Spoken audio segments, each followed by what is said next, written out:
Materi pertemuan 2, hakikat manusia dan perkembangannya. A. Pengertian hakikat manusia. Pengertian hakikat manusia berkenan dengan prinsip adanya prince different manusia. Dengan kata lain, pengertian hakikat manusia adalah seperangkat gagasan tentang sesuatu olehnya. Manusia memiliki karakteristik khas yang memiliki sesuatu martabat, khususnya Leuci Daily 1985.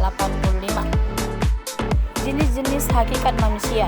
Kodrat, hak asasi, kewajiban manusia terhadap Tuhan Yang Maha Esa, kewajiban manusia terhadap makhluk hidup, kewajiban manusia terhadap negara dan bangsa. B. Perkembangan hakikat manusia. Pengembangan dimensi hakikat manusia yang utuh diartikan sebagai pembinaan terpadu terhadap dimensi hakikat manusia, sehingga dapat tumbuh dan berkembang secara selaras. Fungsi hakikat manusia dan perkembangannya. Kita perlu mempelajari hakikat manusia dalam dunia pendidikan karena dunia pendidikan merupakan upaya untuk mengembangkan peradaban manusia. Hal ini tidak dapat tercapai jika kita tidak memahami diri kita sendiri. Pertemuan 3, hakikat manusia dan kebutuhan manusia. A. Pengertian hakikat manusia. Pengertian hakikat manusia berkenan dengan prinsip adanya prince different manusia. Dengan kata lain, pengertian hakikat manusia adalah seperangkat gagasan tentang sesuatu yang olehnya. Manusia memiliki karakteristik khas yang memiliki sesuatu martabat khusus. Louis Leby 1985. Hubungan manusia akan pendidikan. Antara manusia dan pendidikan telah terjalin hubungan kuasilitas. Karena manusia, pendidikan mutlak ada. Dan karena pendidikan, manusia semakin menjadi diri sendiri sebagai manusia yang manusiawi. Pendidikan akan menjadi sarana yang tepat untuk mengembangkan dan membangun karakter manusia menjadi lebih baik lagi. C. Manusia sebagai pelaku dalam pendidikan. Manusia dikatakan sebagai makhluk hidup pendidikan karena dia memiliki berbagai potensi, seperti potensi akal, potensi hati, potensi jasmani, dan juga potensi rohani. D. Peranan pendidikan terhadap manusia. Peningkatan sumber daya manusia ke arah yang lebih baik. Pendidikan diharapkan mampu membentuk peserta didik yang dapat mengembangkan sikap, keterampilan, dan kecerdasan intelektualnya agar menjadi manusia yang terampil, cerdas, serta berakal manusia. E. Pendidikan penting dalam landasan kehidupan.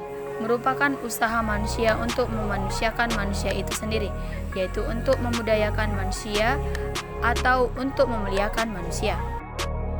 Pertemuan 4, pengertian pendidikan dan unsur-unsur pendidikan. A. Pengertian pendidikan.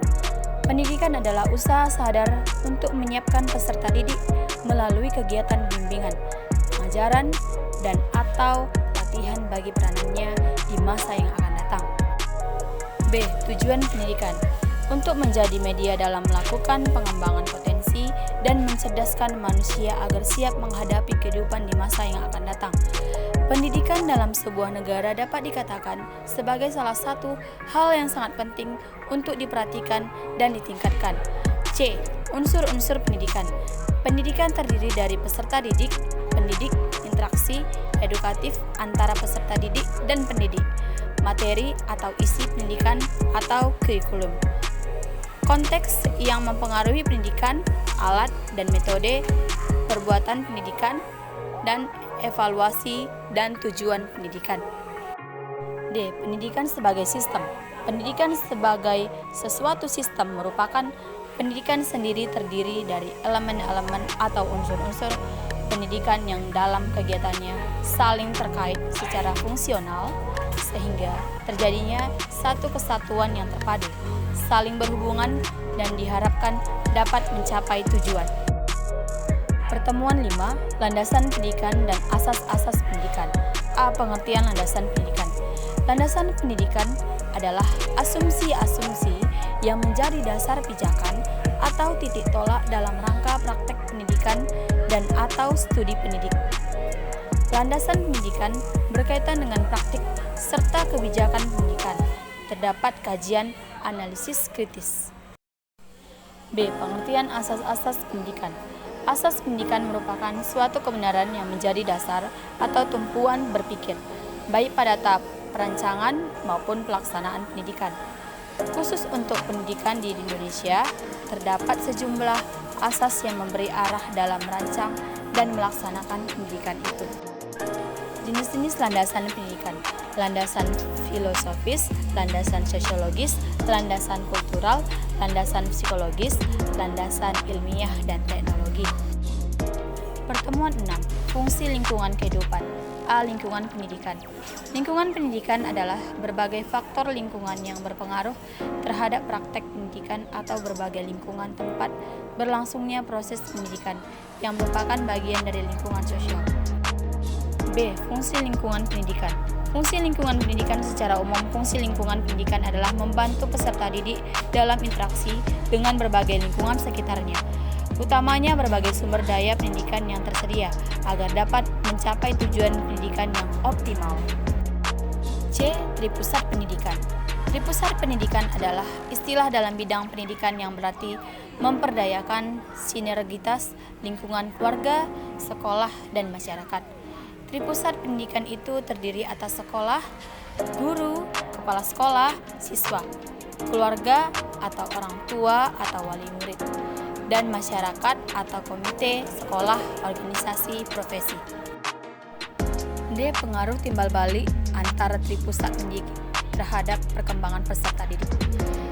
Pengaruh timbal balik antara tripusat pendidikan terdapat perkembangan peserta didik mempengaruhi perkembangan teori pembelajaran pada anak yang dilaksanakan secara terpadu, dapat menjadikan anak memiliki kepribadian yang utuh dan bertanggung jawab.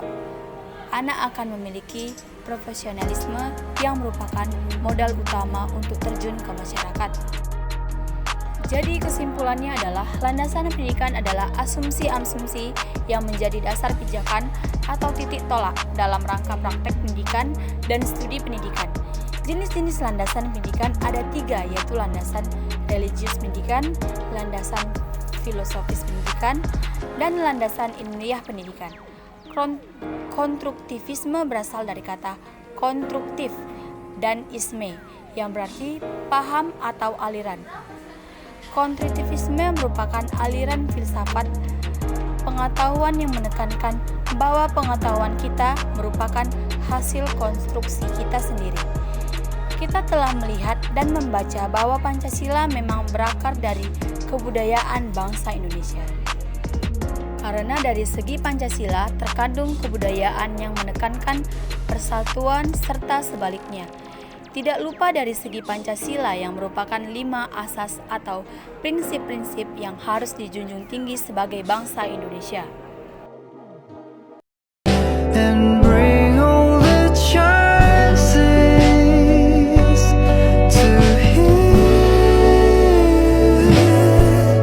Talk